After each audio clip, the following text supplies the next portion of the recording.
একটা কথা মাঝে মাঝেই আমরা বলে থাকি যে মানুষ ভালোবাসার আগুনে পুড়ে যাচ্ছে। আজকে এমন একটা ঘটনা বলবো যেখানে সত্যি সত্যি একটা মানুষ ভালোবাসার আগুনে, আগুনটা মেটাফোর ছিল না, আগুনটা রিয়েল ছিল, এবং সেই আগুনে সে পুড়ছিল যখন, সেই সময় তার ভালোবাসার মানুষ ওই মোমেন্টটাকে ক্যাপচার করছিল। দেন তার একটা নেক্সট প্ল্যান ছিল, কিন্তু মৃত্যুকে যখন সে সামনে থেকে দেখে, যখন সে বুঝতে পারে মৃত্যু ঠিক এক্স্যাক্টলি কতটা ভয়ঙ্কর, তখন সে পিছিয়ে আসে এবং পিছিয়ে আসার পর একটা চূড়ান্ত নাটক করে। এই সমস্ত ঘটনার আগে এদের দুজনের মধ্যেই সমস্ত কিছু কি ঠিক ছিল, নাকি সমস্ত কিছুই আগে থেকে প্রি প্ল্যান ছিল? কেউ যেন বুঝেও সমস্ত কিছু না বোঝার ভান করে জাস্ট লোভ আর কামের ফাঁদে পা দিয়ে নিজেকে শেষ করলো। তার সাথে সাথে দুটো পরিবারও একদম সর্বশান্ত হলো। আজকের যে ঘটনা আছে সেটা এপ্রিলের 21 তারিখ ঘটনা, বেঙ্গালুরুর এক লোকালিটি। সেখানে তখন দুপুরবেলা 12:30 বাজে। এপ্রিলের 21 তারিখ, প্রচণ্ড গরম পড়েছে, রাস্তায় তেমন কোনো লোকজন নেই। হঠাৎই একজন ভদ্রমহিলা একটু পোড়া পোড়া গন্ধ পায়। এবার বাড়িতে দেখবেন যারা ফিমেল থাকে তারা যদি কোথাও কোনো পোড়া গন্ধ পায় তারা একটু ভয় পেয়ে যায়। তারা সঙ্গে সঙ্গে তাদের যে গ্যাসের কানেকশান আছে সেটা একটু চেক করে। এই ক্ষেত্রেও সেই ভদ্রমহিলা সেই গ্যাসের কানেকশানটা চেক করে, দেখে সমস্ত কিছুই ঠিক আছে। তারপর সে রান্নাঘরের জানলাটা খুলে দেয় এবং রান্নাঘরের জানলাটা খুলতেই সে দেখে সামনের যে 3তলা বিল্ডিং আছে সেই 3তলা বিল্ডিংয়ের একদম টপ ফ্লোর থেকে রুমের জানলার নিচ থেকে ধোঁয়া বেরিয়ে আসছে এবং সে একটা আওয়াজও শুনতে পায়। এবার সে কিছু না বুঝেই চুপচাপ বাইরে বেরিয়ে ওই বাড়ির সামনে দাঁড়িয়ে পড়ে। সে তখন আবার একটু ভালো করে শোনার চেষ্টা করে। হ্যাঁ, কেউ যেন ভিতর থেকে বাঁচাও বাঁচাও বলে চিৎকার করছে। এবার এতক্ষণে তাকে দেখে আরও দুজন প্রতিবেশী ওখানে এসে দাঁড়িয়েছে। তারা 3জন মিলে উপরে যায়। উপরে যেতেই দেখে একটা রুমের মধ্যে দাউ দাউ করে আগুন চলছে এবং সেই রুমের বাথরুম থেকেই বাঁচাও বাঁচাও একটা আওয়াজ আসছে। এই বাথরুমের দরজা খুলতেই সেই মহিলা দেখে ওই বাড়িরই মেয়ে প্রেমা, সে উলঙ্গ অবস্থায় বাথরুমের মধ্যে থরথর করে কাঁপছে। তাকে কোনো মতে গায়ে জামা দিয়ে বাইরে বার করে আনা হয় এবং বাইরে বার করে আনা মাত্র বাইরে থাকা প্রত্যেকটা মানুষ শক হয়ে যায়। প্রেমা এখানে এই অবস্থায় কেন?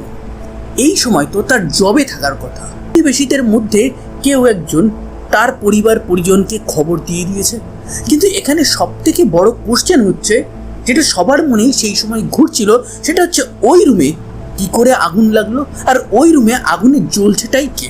তাকে তখন তো কিছু জিজ্ঞাসা করা যাচ্ছে না। অলরেডি ফায়ার ব্রিগেডের গাড়ি চলে এসেছে এবং ফায়ার ব্রিগেডের গাড়ির সাথে সাথেই পুলিশের গাড়িও ওখানে চলে এসেছে। ফায়ার ব্রিগেড গিয়ে ঘরের আগুন নেভায়। পুলিশ এবার তদন্ত শুরু করে। তারা প্রাথমিকভাবে প্রেমাকে জিজ্ঞাসাবাদ করে। সেই সময় প্রেমার মা, ভাই এবং তার দিদি চলে এসেছে। তারা প্রেমাকে অনেক বোঝানোর চেষ্টা করছে, কিন্তু প্রেমা তখনও স্টেট অফ শকে আছে, থাকারই কথা। তার সাথে এরকম একটা বড় দুর্ঘটনা ঘটে গেছে। সে কাপা গলায় পুলিশকে বলে, আমি আর আমার বয়ফ্রেন্ড ওখানে রুম ডেটে ছিলাম, হঠাৎই আগুন লেগে যায়। আমি কিছু বুঝে ওঠার আগেই আমারও জামা কাপড়ে আগুন লেগে যায়। আমি জামা কাপড় খুলে বাথরুমে যাই, কিন্তু বাথরুম থেকে যে বেরিয়ে এই আগুনটা আমি নেভাবো সেই সাহসটা আমি করে উঠতে পারিনি।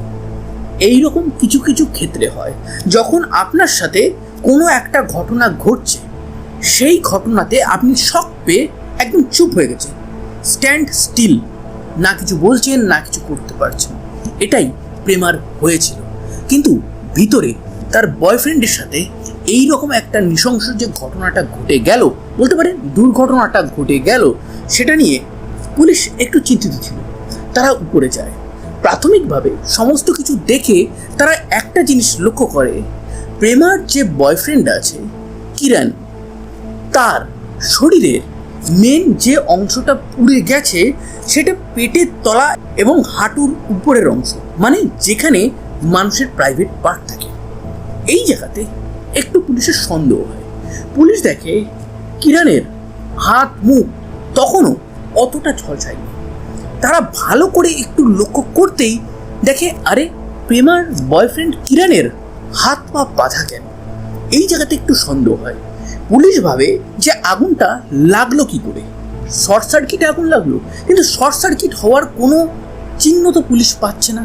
তাহলে অন্য কোনোভাবে এরা ক্যান্ডেল লাইট ডিনার করছিল বা রোম্যান্টিক একটা মোমেন্ট কাটাচ্ছিল, সেই কারণে ক্যান্ডেলটা কোনোভাবে কিরণের উপর পড়ে গিয়ে কিরণের গায়ে আগুন লেগে গেল। এরকম কিছু কি হতে পারে?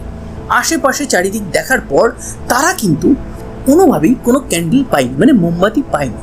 উল্টে তারা দেখে বেডের পাশে একটা জার আছে, একটা প্লাস্টিকের জার, এবং সেই জারে কিছুটা পেট্রোল আর কেরোসিনের মিক্সচার আছে। এইটা দেখে পুলিশ ভাবে যে এইভাবে একটা গৃহস্থের বাড়িতে কোনোদিনও কোনো গৃহস্থ পেট্রোল আর কেরোসিন মিশিয়ে রাখে না, তাও আবার যেখানে আগুন লেগেছে। কিন্তু পুলিশ তখনও ভাবছে হতেই পারে এটা তারা কোনো একটা এমার্জেন্সির জন্য এনে রেখেছে। বর্তমানে ভারতে একটু গ্যাসের সংকট হয়েছিল, এবার সেই কারণে অনেকে কাঠে রান্না করছিল, অনেকে স্টোভে রান্না করছিল, অনেকে ইন্ডাকশন কুকারে রান্না করছিল। তো এই ক্ষেত্রে হতেই পারে তারা স্টোভ ইউজ করছিল বাড়ির মধ্যে। স্টোভ কি কোথাও আছে? কিন্তু পুলিশ এই সমস্ত কিছু ভাবতে ভাবতেই এটা ভাবে যে কিরণের গায়ে যদি আগুন লেগেই থাকে, পাশেই তো জাস্ট বাথরুম আছে, যদি প্রেমা বাথরুম যেতে পারে তাহলে প্রেমা কোনোভাবে কি কিরণকেও টেনে নিয়ে যেতে পারলো না, বা কিরণ কি নিজে যেতে পারলো না? হঠাৎ করে তো আর আগুনটা ছড়িয়ে পড়েনি।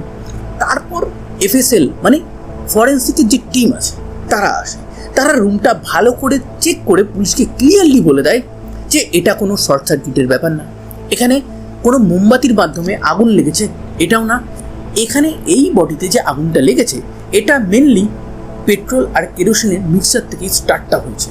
এবার এটা ভুলবশত হয়েছে নাকি ইচ্ছাকৃত হয়েছে সেটা কারোর জানা নেই।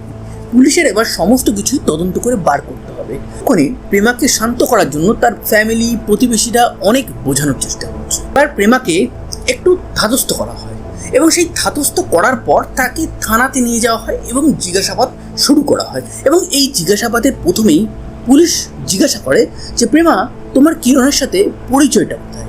সে বলে একসাথে কাজ করতে গিয়ে আমরা একটা মোবাইল শপে একসাথে সেলস এক্সিকিউটিভের কাজ করতাম, সেখান থেকেই পরিচয়। প্রথম 1 বছর আমাদের মধ্যে মোটামুটি কথা হতো, একটু বন্ধুত্ব হয়ে গেছিল। 2026-এর 14ই ফেব্রুয়ারি আমি কিরণকে প্রপোজ করি, অ্যান্ড কিরণও বলে যে হ্যাঁ আমি তোমাকে বলতাম, কিন্তু তুমি আমাকে বলেছো, thank you so much and I love you too. সেখান থেকেই আমাদের ভালোবাসার সম্পর্ক শুরু হয়। সমস্ত কিছুই আমাদের মধ্যে ঠিকঠাক ছিল, আমাদের মধ্যে তেমন কোনো ঝগড়াও হতো না। ইভেন আমাকে মাঝে মাঝে তো কিরণ বাড়িতে ড্রপ পর্যন্ত করতে আসতো। আমার দিদি, আমার দাদা, আমার মা, এরা সবাই কম বেশি জানতো কিরণের ব্যাপার। আমরা খুব শীঘ্রই বিয়েও করতাম, বিয়ের প্ল্যানিংও চলছে। পুলিশ এইটুকু শোনার পর কোথাও না কোথাও প্রেমাকে একটু সন্দেহ করতে থাকে। তারা ভাবে এই জিনিসগুলো ভেরিফাই আমরা যতক্ষণ না করব ততক্ষণ এই জিনিসগুলো না বিশ্বাস করা যায় না। পুলিশ অলরেডি ভেবেই নিয়েছে যে কিরণের যে হত্যা হয়েছে তারা ওটাকে আর দুর্ঘটনা ভাবছে না, যেহেতু ফরেন্সিক ডিপার্টমেন্ট থেকে ক্লিয়ারলি বলা হয়েছে এটা কোনো দুর্ঘটনা না। এটা হলে পুলিশ প্রেমা যে কথাগুলো বলছিল সেগুলো ভেরিফাই করার জন্য প্রেমার যে ফ্যামিলি মেম্বাররা আছে তাদেরকে কোশ্চেনিং করা শুরু করে। প্রেমার যে ফ্যামিলি আছে সেই ফ্যামিলিতে তার দিদি আছে, তার দিদির বিয়ে হয়ে গেছে, বাচ্চা হয়ে গেছে। তারা প্রেমার বাড়ির থেকে 15 মিনিট দূরে একটা জায়গাতে থাকে। আর যে দাদা আছে সেই দাদাও জব করে, প্রেমার মাও জব করে।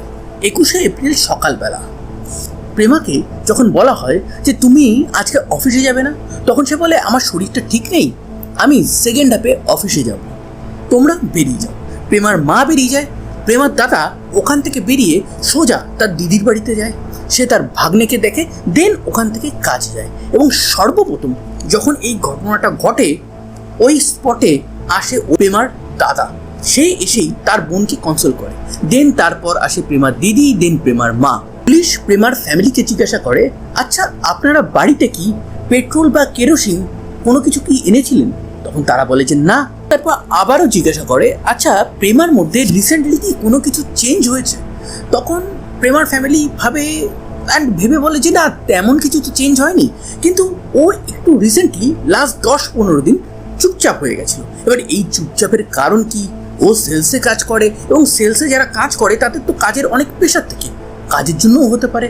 লাস্ট 2 বছর ধরে তো সে নিজেই কাজ করছে আর নিজের ইনকামে সে নিজে চলছে। এটুকু জানার পর পুলিশ তার সন্দেহের সমস্ত দিকটাই প্রেমার দিকে দিয়ে দেয়। এবার প্রেমাকে বলে যে আচ্ছা প্রেমা, তোমার সাথে কিরণের তো কোনো প্রবলেম ছিল না, আচ্ছা কিরণকে তুমি সেদিন কেন হঠাৎ করে ডেকেছিলে অফিস না গিয়ে? তুমি তো সেদিন ফোনও করোনি তাকে। তখন প্রেমা বলে যে আমাদের এটা প্রিডেট ফিক্স ছিল, আমি সেদিন তাকে ওয়েস্টার্ন স্টাইলে প্রপোজ করতে চেয়েছিলাম। তখন পুলিশ বলে ওয়েস্টার্ন স্টাইলে প্রপোজ মানে? ব্যাপারটা বুঝে পারছি না। তুমি তো একটু আগেই বলেছিলে যে 14ই ফেব্রুয়ারি তুমি তাকে প্রপোজ করেছিলে, সেও তোমাকে আই লাভ ইউ টু বলে, তোমাদের প্রেম তারপর থেকে কন্টিনিউ হয়, দেন আবার ওয়েস্টার্ন স্টাইলে প্রপোজ, এই মানেটা? তখন প্রেমা একটু লজ্জা পেয়ে যায়। অ্যাকচুয়ালি ওয়েস্টার্ন স্টাইলে যে প্রপোজের ব্যাপারটা আছে ওটা বেশ একটু ইউনিক এবং বেশ বলতে পারেন অ্যাডভেঞ্চারাস। কীরকম? এখানে পার্টনারকে কিছু একটার সাথে বেঁধে দেওয়া হয়, সে আনড্রেস থাকে অ্যান্ড যে প্রপোজ করছে সেও আনড্রেসড হয়ে যায়। এর মধ্যে ভালোবাসার অনেক কর্মকাণ্ড চলে। তো এই ক্ষেত্রে প্রেমাও কিরণের সাথে সেই সেম জিনিসটাই করছিল। কিরণের হাত পা কিন্তু সেই সময় বাঁধা ছিল, সেটা পুলিশের লক্ষ্য করেছিল। এবার পুলিশ যখন এই ওয়েস্টার্ন স্টাইল প্রপোজের ব্যাপারটা জানে তখন তারা ক্লিয়ারলি বুঝতে পারে কেন কিরণের হাত পা সেই সময় বাঁধা ছিল। এবার পুলিশ প্রেমাকে জিজ্ঞাসা করে তোমাদের ঘরে পেট্রোল, কেরোসিন এগুলো এনে রাখা হয়েছিল কেন? প্রেমা একটু চুপচাপ হয়ে যায়। এই কোশ্চেনের তেমন কোনো উত্তর পুলিশকে দিতে পারেনি। পুলিশ এবার তাকে নানানভাবে নানান কোশ্চেন দিয়ে জর্জরিত করতে থাকে এবং একটা সময় প্রেমা হঠাৎই পুলিশ স্টেশনের মধ্যেই বলে ওঠে ও হয় আমার হবে নয়তো কারণ নয়, আমাকে ধোঁকা দিচ্ছিল, তাই আমি সমস্ত কিছু শেষ করেছি। ততক্ষণে পুলিশ প্রেমার যে ফোনটা আছে সেটাও চেক করতে শুরু করেছে এবং সেটা চেক করতেই প্রথম যে ভিডিওটা প্রেমার গ্যালারিতে পুলিশ পায়, এটা স্টার্ট করা মাত্রই পুলিশ পর্যন্ত ভয় পেয়ে যায়। তার কারণ তারা সেই সময় একটা জিনিসই দেখছিল যে সেই ভিডিওতে কেউ একটা ব্যাকগ্রাউন্ডে হাসছে অ্যান্ড সামনে কিরণ জ্বলছে, সে বারবার বলছে আমাকে বাঁচাও, আমাকে বাঁচাও, প্রেমা আমার সাথে এরকম করো না। পুলিশের কাছে এখন সমস্ত তদন্তটাই জলের মতন সোজা হয়ে গেছে, জাস্ট পরপর ডটগুলো এক এক করে লিঙ্ক করতে হবে, তাহলেই এই কেসটা 24 ঘন্টার মধ্যে পুলিশ সলভ করে ফেলবে। পুলিশ এই ভিডিওটা প্রেমাকে দেখায়। প্রেমা কোনো শক না পেয়ে চুপচাপ করে বলে যে হ্যাঁ, আমাদের মধ্যে ভালোবাসা লাস্ট 1 বছর ধরে চলছিল। প্রথম দিকে সমস্ত কিছুই ঠিক ছিল, কিরণ আর আমি ভালোবাসার সম্পর্কে বেঁধেছিলাম, আমি প্রপোজ করেছিলাম, কিন্তু হঠাৎই আমি দেখতে পাই কিরণের মোবাইলে তার এক্স গার্লফ্রেন্ডের ছবি। এইটা নিয়ে আমি একটু ঝামেলা করি। এই ঝামেলার পর সে বলে যে আমার ভুল হয়ে গেছে, আমার এক্স গার্লফ্রেন্ডকে একটু মনে পড়ছিল তাই আমি দেখা করতে চলে গেছিলাম। আমি প্রথমবারের জন্য তাকে ক্ষমা করে দিই, কিন্তু কয়েকদিন পর আমি দেখি তার মোবাইলে তার এক্স গার্লফ্রেন্ডের বার্থডে সেলিব্রেশনের ছবি, এবং সেই ছবিটা দেখা মাত্র তাকে যখন জিজ্ঞাসা করি সে বলে এটা আগের ছবি, কিন্তু আমি ক্লিয়ারলি বুঝতে পারছিলাম এটা আগের ছবি না, এটা রিসেন্ট ছবি এবং সেইখানে ছিল কিরণ উপস্থিত। এইটা দেখা মাত্রই আমি তার সাথে ঝগড়া করতে শুরু করি। সে রেগে যায় এবং রেগে যাওয়ার পর আমাকে সমস্ত জায়গা থেকে ব্লক করে দেয়। আমি তারপর তাকে নানানভাবে কানেক্ট করার ট্রাই করি। আপনারা এটুকু শুনে যদি অবাক হন তাহলে আরও একটা জিনিস বলে রাখি, এই কিরণ আমাকে অর্থনৈতিকভাবেও ঠকিয়েছিল। আমরা একই পদে একই জায়গায় কাজ করতাম, আমার স্যালারি এরকম ছিল না যে আমি কিরণকে 4.5 লাখ টাকার একটা বাইক এবং 17 Pro Max কিনে দেওয়ার সামর্থ্য রাখবো। তাও আমি ভেবেছিলাম যে আমি ওকে আমার স্যালারি থেকে এটা কিনে দেবো, তার জন্য পুরো প্ল্যানিংই করে ফেলেছিলাম। কিন্তু তারপরেও সে তার এক্স গার্লফ্রেন্ডের সাথে মিট করছিল, আরও কতই না কিছু করছিল। তারপর তো শেষমেশ সমস্ত ধৈর্যের বাঁধ আমার ভেঙে যায় তখন যখন দেখি সে তার এক্স গার্লফ্রেন্ডের বার্থডেতে সেলিব্রেশনের জন্য গিয়েছিল। আমি সেদিন থেকেই প্ল্যান করে নিই এইরকম জিনিস চলবে না, হয় আমার হবে নয়তো কারণ নয়। আমি প্ল্যানিং করতে শুরু করি এবং এই প্ল্যানিং করার জন্য আমি ইন্টারনেট ঘাঁটি, কী করে তাকে মারা যায়, কী করে এটা কভার আপ করা যায়। কিন্তু এই সমস্ত কিছু করতে করতে আমি একটা সময় ভাবি যে যদি কিরণই আমার জীবনে না থাকে, যাকে আমি এত ভালোবাসলাম, যার জন্য আমি এত স্যাক্রিফাইস করতে রাজি আছি, তাহলে আমারও এই পৃথিবীতে থেকে কী লাভ। তো আমি ডিসাইড করি যাব যখন তখন দুজনেই যাব। প্ল্যান করে ফেলি, দড়ি, হ্যান্ডকাফ, বাদ বাকি সমস্ত জিনিস আমি অনলাইনে অর্ডার করে কিনি, পেট্রোলেরও ব্যবস্থা করি। দেন আমি একটা অন্য নাম্বার থেকে কিরণকে ফোন করি এবং কিরণকে ফোন করে বলি যে আজকে তোমাকে ওয়েস্টার্ন স্টাইলে প্রপোজ করব এবং তার সাথে সাথে তোমার পছন্দের বাইকটাও কিনে দেবো। সেটা শুনে কিরণ কোথাও না কোথাও খুশি হয়ে আমার কাছে চলে আসে। জানতাম বাড়িতে সেই সময় কেউ থাকবে না। কিরণ আসে, ডোরবেল যখন সে বাজায় আমি তাকে একটা এক্সপেন্সিভ ফ্লাওয়ার বুকে দিয়ে প্রপোজ করি। সে খুব খুশি হয়। দেন ঘরের মধ্যে আসে এবং ঘরের মধ্যে আসতেই সে বলে আমার বাইকের চাবি কোথায়। সে এতই লোভী ছিল, তার শুধু একটা জিনিস নিয়েই ব্যাপার ছিল, সেটা হচ্ছে বাইক এবং আইফোন, আর হচ্ছে নারী মানুষের শরীর। আমি তার দুর্বল জায়গায় আঘাত করি। আমি জানতাম সে ওই সব দিকে বেশ দুর্বল। আমি আস্তে আস্তে আনড্রেস হই, তাকেও আনড্রেস করাই, অ্যান্ড দেন তার হাতে লাভ হ্যান্ডকাপ পরিয়ে দিই। সে বলে এটা কেন? এটাই ওয়েস্টার্ন স্টাইল প্রপোজ। পাটাও বেঁধে দেয়। এই সময় সে একটু বলে যে এটার কি কোনো দরকার ছিল? আমি বলি এটার দরকার আছে, পুরো সারপ্রাইজটা দেখোই না। তারপর তার চোখটা বাঁধি। তারপর তার গায়ে যখন আমি তেল ঢালতে শুরু করি তখন সে বুঝতে পারে আমি নেক্সট কি করতে যাচ্ছি। আমি তারপর আগুন লাগিয়ে দিই অ্যান্ড মোবাইল ক্যামেরাটা অন করে সেটা শ্যুট করতে থাকি। কিরণ চিৎকার করতে থাকে এবং একটা সময় গিয়ে আমার হাসিটা ভয়ে রূপান্তরিত হয়। আমিও বুঝতে পারি যে আমি যেটা করেছি সেটা ভুল করেছি। কিরণের সেই চিৎকারগুলো আমি আর শুনতে পাচ্ছিলাম না। আমি ভয়ে বাথরুমে গিয়ে নিজেকে আটকে নিই। আমি প্ল্যান করেছিলাম এই সমস্ত কিছু ঘটনা ঘটানোর পর আমি নিজেও ওষুধ খেয়ে উপরে চলে যাব। তখন বলে যে হ্যাঁ, এই যে ড্রেসিং টেবিল আছে সেই ড্রেসিং টেবিলের নিচে আমরা অনেক ওষুধও পেয়েছি। হ্যাঁ, ওই ওষুধগুলো খেয়েই প্রেমা নিজেকে শেষ করার প্ল্যান করে ফেলেছিল, কিন্তু মৃত্যুর সেই ভয়াবহ রূপ দেখে সে আর ওই স্টেপটা নিতে পারেনি। ততক্ষণে প্রতিবেশী চলে আসে, তাকে উদ্ধার করে। সে নাটক করে পুলিশের সামনে যে সে কিরণকে বাঁচানোর চেষ্টা করেছিল। এই কারণে তার গায়েও আগুন লেগে যায়, সে এই কারণে আনড্রেস হয়ে যায়। আপাতত প্রেমাকে 3 দিনের জন্য জেল হেফাজতে পাঠানো হয়েছে। পুলিশ মোটামুটি বলছে এটা পুরোপুরি প্রি প্ল্যান ছিল, এমন কোনো ঘটনা না যে হঠাৎ করে ঘটানো হয়েছে। এবার কোর্টে এই কেসটা ট্রায়াল হবে। কোনো আপডেট আসলে আমি আপনাদের অবশ্যই জানাবো। এখানে দোষ কার? দেখুন, আমি ভিকটিম ব্লেমিং এটা মোটেও করি না। তবে এই যে কিরণ ছিল সে প্রচণ্ডই লোভী ছিল, প্রচণ্ডই চিটিংবাজ ছিল। আর উল্টো দিকে প্রেমা, তার মধ্যে ফিমেল ইগো চলে এসেছিল। ওই যে হয় আমার হবে নয়তো কারোর হবে না। একটা কথা আপনারা বারবার শুনবেন, male ego. Actually male ego female ego বলে কিছু হয় না। যার কাছে ক্ষমতা থাকে সেই ইগোটা স্টার্ট করে। এই ক্ষেত্রে কিন্তু মেনলি প্রেমা স্টার্ট করেছিল। প্রেমা যদি এটাকে নর্মালি লেট ইট গো করতে দিত, মানে ঠিক আছে ভেঙে গেছে, চিটিং করেছে, ছেড়ে দে, ওর মতন থাকুক, আমি আমার মতন থাকি, তাহলে কিন্তু এই কোনো কিছুই হতো না। বাট এই কেসে সাজা কী হবে? দেখুন, পুলিশের কাছে যথেষ্ট প্রমাণ আছে, ডিজিটাল এভিডেন্স আছে। তারপরেও বলছি, দেখবেন কোর্টে গিয়ে প্রেমার যে আইনজীবী আছে সে বলবে প্রেমার মেন্টাল অবস্থা খুব একটা ভালো না, এই কারণে তার সাজা যেন কম হয়।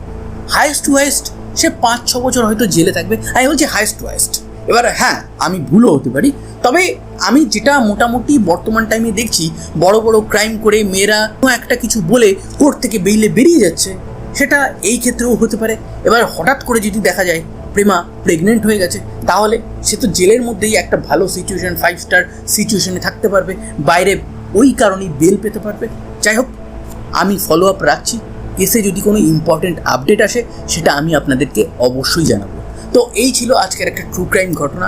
এই রকম রিয়েল লাইফ ট্রু ক্রাইম ঘটনা ইন স্টোরি ফরম্যাটে যদি আপনারা শুনতে চান তাহলে অবশ্যই আমার চ্যানেলটাকে সাবস্ক্রাইব করবেন। সাবধানে থাকবেন, সতর্ক থাকবেন এবং খুব আনন্দ থাকবেন। আবার দেখা হবে নতুন কোনো এক ভেরি ইন্টারেস্টিং ট্রু ক্রাইম ঘটনার সাথে।